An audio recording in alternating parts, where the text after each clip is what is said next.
A reading from the Diary of Saint Faustina by Saint Faustina Kowalska.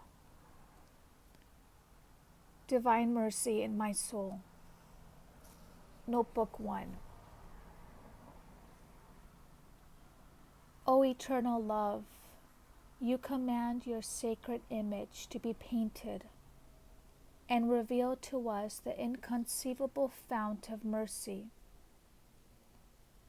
You bless whoever approaches your rays, and a soul all black will turn into snow.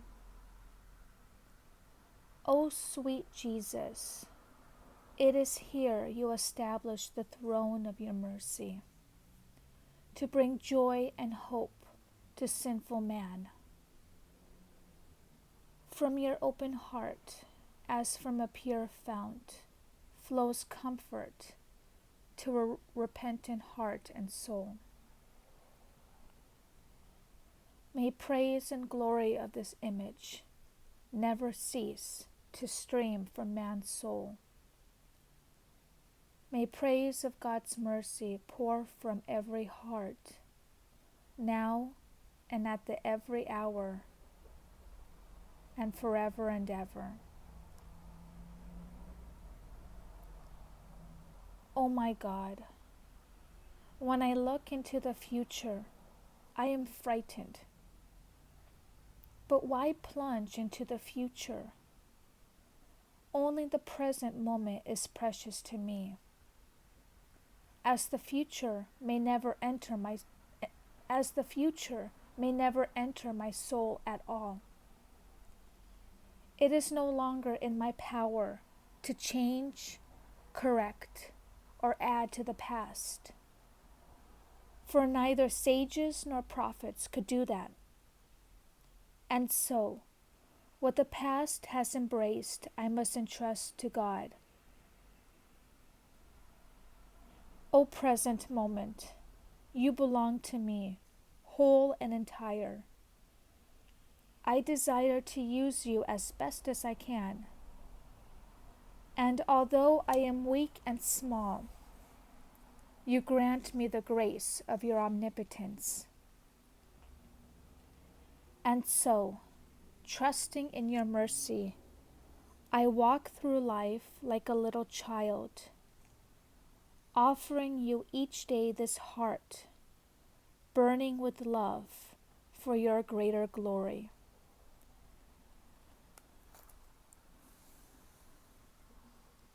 July 28, 1934. O my Jesus, because of my trust in you, I weave thousands of garlands, and I know that they will all blossom. And I know that they will all blossom when God's sun will shine on them. O great and divine sacrament that veils my God, Jesus, be with me each moment, and no fear will enter my heart.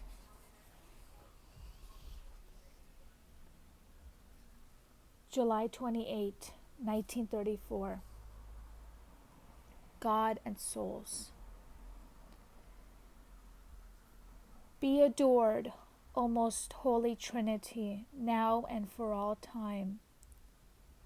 Be adored in all your works and all your creatures. May the greatness of your mercy be admired and glorified, O God. I am to write down the encounters of my soul with you, O God, at the moments of your special visitations. I am to write about you, O incomprehensible, in mercy towards my poor soul. Your holy will is the life of my soul. I have received this order through him who is for me your representative here on earth, who interprets your holy will to me. Jesus, you see how difficult it is for me to write, How unable I am to put down clearly what I experience in my soul. O God, can a pen write down that for which many a time there are no words? But you give the order to write, O God. That is enough for me.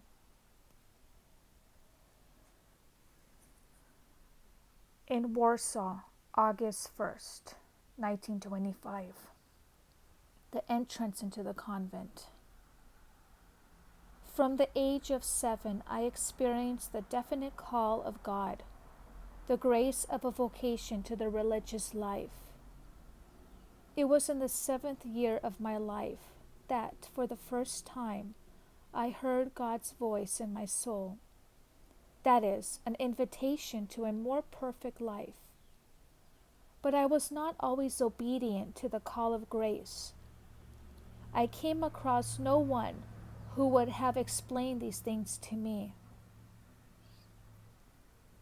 The 18th year of my life, an earnest appeal to my parents for permission to enter the convent. My parents' flat refusal. After this refusal, I turned myself over to the vain things of life, paying no attention to the call of grace, although my soul found no satisfaction in any of these things. The incessant call of grace caused me much anguish. I tried, however, to stifle it with amusements. Interiorly, I shunned God, turning with all my heart to creatures. However, God's grace won out in my soul. Once I was at a dance with one of my sisters. While everybody was having a good time, my soul was experiencing deep torments. As I began to dance, I suddenly saw Jesus at my side. Jesus, racked with pain, stripped off his clothing, all covered with wounds, who spoke these words to me: "How long shall I put up with you?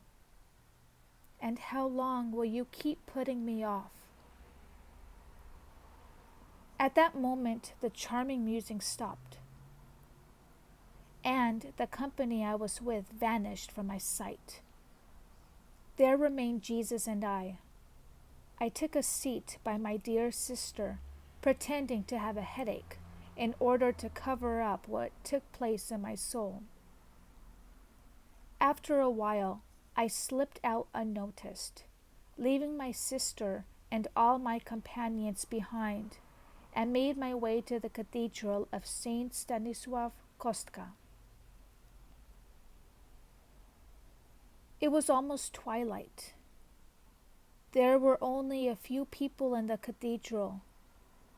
Paying no attention to what was happening around me, I fell prostrate before the Blessed Sacrament and begged the Lord to be good enough to give me to understand what I should do next.